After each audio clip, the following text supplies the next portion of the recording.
Salut, j'espère que vous allez bien. Alors pour cette vidéo achat manga du mois de mars, je suis revenu à un rythme d'achat, disons, plus conforme au mois précédent, parce que en février je n'avais acheté que 17 volumes. Donc sur ce mois-ci j'ai acheté 27 tomes. Alors dedans il y a 2 nouvelles séries et également une série dont j'ai réussi à rattraper la publication. Donc sans plus attendre, on va commencer. Donc on commence avec le 5e tome de Shaman King Flowers et le Shaman King, voilà, l'édition double. Alors j'avais déjà présenté rapidement sur ma dernière vidéo, alors cette fois-ci je l'ai lu, ce 7e volume, et j'ai plutôt bien aimé. Il y a l'apparition du Great Spirit, donc c'est l'esprit qui va permettre au prochain Shaman King d'atteindre la connaissance universelle. Franchement ce tome là était bien. Et ben celui-ci, je lirai quand j'aurai fini la série classique. Alors on enchaîne avec une série dont j'ai réussi à rattraper la publication, donc les Berserk, il me manquait les tomes 34, 35 et 36, que je vais très prochainement les lire, puisque j'étais arrivé au tome 33, donc je vais pouvoir tout de suite m'y atteler. Et franchement j'ai hâte, parce que franchement c'est un excellent manga. Alors pour ce mois de mars, j'ai acheté le starter pack de Gigante, le manga de Hiroya Oku, auteur plus connu pour avoir fait les Gantz et également les Last Hero Inuyashiki.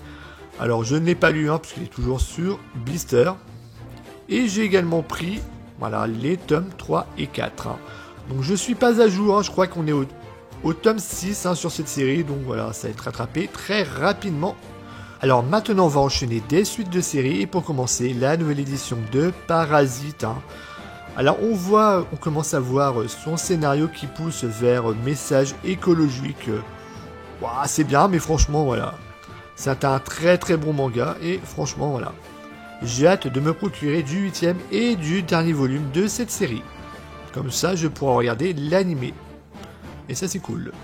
Alors on enchaîne avec le 13e tome de Eden Zero, le manga de Hiro Mashima. Franchement, c'est une très bonne série. On peut vraiment dire que Eden Zero, c'est mieux que Fairy Tail. C'est plus rapide. Les personnages... Quoique les personnages de Fairy Tail, c'était vraiment attachant, mais là, franchement... Voilà. Hiro Mashima fait du très bon travail. C'est un très bon shonen. Alors, on enchaîne avec le 11e tome de Kasutekami Data Kimono Teishi. Donc To the Abandoned Secret Beast, le manga de Maybe, c'est toujours un manga inspiration de la guerre de sécession avec des monstres divins. J'aime beaucoup. Voilà, franchement, j'adore l'univers, j'adore les personnages. C'est une très bonne lecture. On continue avec le tome 16 de Demon Slayer, donc Kimetsu no Yaiba. Franchement, un très bon tome, des combats incroyables, des très bonnes révélations. Ouais, franchement, un très bon tome. On poursuit avec du tome 10 de Bakemonogatari. Alors on est toujours sur l'arc Kizumonogatari. Voilà, j'ai rien à dire dessus, c'est vraiment très très bon. Le découpage, le dessin de Great. Voilà, c'est très très bon. Alors c'est une partie que je ne connais pas, puisque je n'ai toujours pas vu le film qui fait partie de cet arc-là. Donc voilà, je prends énormément de plaisir à découvrir cet arc.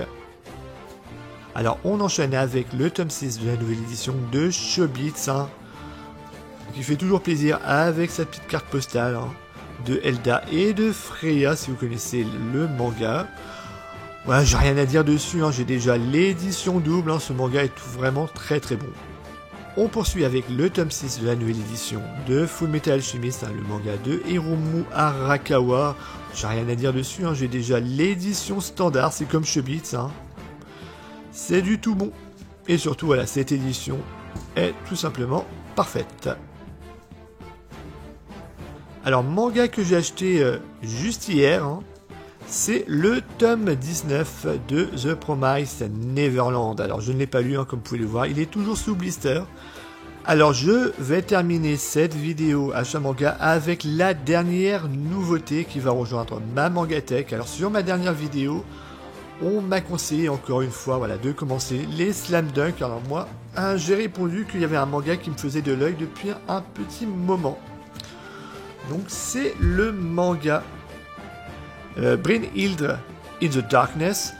Franchement, c'est le manga de Lin Okamoto, c'est l'auteur de Elfen Lied, hein, qui va connaître sa première publication pour le mois de mai.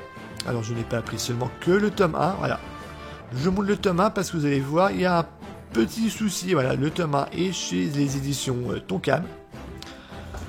Alors que, voilà, vous allez voir le reste, des tomes 2 à 10, bah là, c'est aux éditions Delcourt Tonkam, donc ça fait un peu tâche, je trouve. Ah, c'est qu'un détail. Voilà. Alors on voit une différence, voilà, juste là. Voilà, c'est pas grave. Alors pour l'instant, j'ai lu les 4 premiers volumes. Alors je pense sincèrement que les fans de Elfen Lied pourront énormément apprécier cette série. Hein. Il y a des pouvoirs, il y a des girlies, il y a un peu de Eki. Et franchement, l'histoire est sacrément foutraque. Hein. C'est vraiment du très bon. Et le dessin, bah, on est très loin des premiers tomes de Elfen Lied. Hein. Le dessin fait le travail. Les personnages sont attachants. Franchement, du tout bon. Donc voilà, cette vidéo achat manga est terminée. Alors j'espère qu'elle vous aura plu. Alors n'hésitez pas à me mettre en commentaire ce que vous avez acheté de votre côté. Et moi je vous dis à la prochaine. Ciao!